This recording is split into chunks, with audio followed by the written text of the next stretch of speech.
Bizda maktabdagi o'quv tizimida xatolari bor deb o'ylayman. Men o'zimning fikrimni bildiraman. Balkim qanaqa? 4-sinfgacha o'pshiy bo'lish kerak, umumiy o'qitilish kerak. Yozish, chizish, o'qish, hisob-kitob hamma narsani umumiy o'rgatish. Maktabda xuddi shunaqa. Meni o'zimning fikrim shunaqa.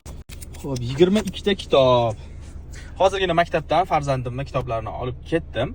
Hademay maktab ham boshlanadi, lekin bizani maktab tizimimiz, ya'ni o'quv tizimimizda maktabdagi o'quv tizimida xatolari bor deb o'ylayman. Men o'zimning fikrimni bildiraman. Balki noto'g'ridir. Agar noto'g'ri bo'lsa, fikringlarni yozib qoldiringlar izohlarda. Agar to'g'ri bo'lsa, eshitamiz. Xo'p, meni fikrim qanaqa? 4-sinfgacha o'pshiy bo'lish kerak, umumiy o'qitilish kerak. Yozish, chizish, o'qish, hisob-kitob hamma narsani umumiy o'rgatish kerak. 5-sinfdan yog'iga ma'lum bir yo'nalishga bolani yo'naltirish kerak. Kimdir qobiliyati aniq fanlarga yaxshi, kimdir qobiliyati tabiiy fanlarga, kimdir qobiliyati yana bir boshqa yo'nalishlarga yaxshi rivojlangan. Bizda qanaqa? Hamma fan umumiy o'rgatiladi 11-sinfgacha, lekin biron bir fanni ustasi bo'lib chiqa olmaydi. Agar ustasi bo'lsa ham keraklicha e'tibor qarata olmaydi ana shu yo'nalishgacha.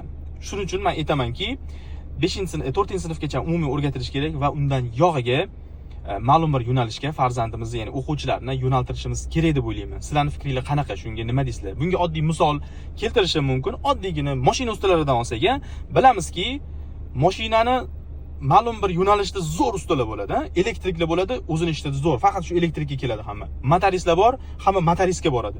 Hadovoychilar bor, yurish chastini yumshoq qilib beradiganlar. Ana shuni o'zini spetsialisti bor. Yo bitta usta yo'qki, hammasini zo'r qiladigan. Unaqalar sanoqli bo'ladi yoki bo'lmaydi. Xuddi shunday farzandlarimiz ham yoki ko'rganmisizlar, yaxshi yurist bir boshqa bir kasbni zo'r qilganini. Yo'q, yuristmi faqat yuristligini qiladi. Ya'ni zo'r yurist bo'lib bittagina yo'nalishda o'zini ko'rsata oladi. Maktabda ham xuddi shunaqa. Meni o'zimning fikrim shunaqa. Nima deysizlar sizlar? O'zingizlarning fikringlarni kommentariyada qoldiringlar, iltimos sizlardan.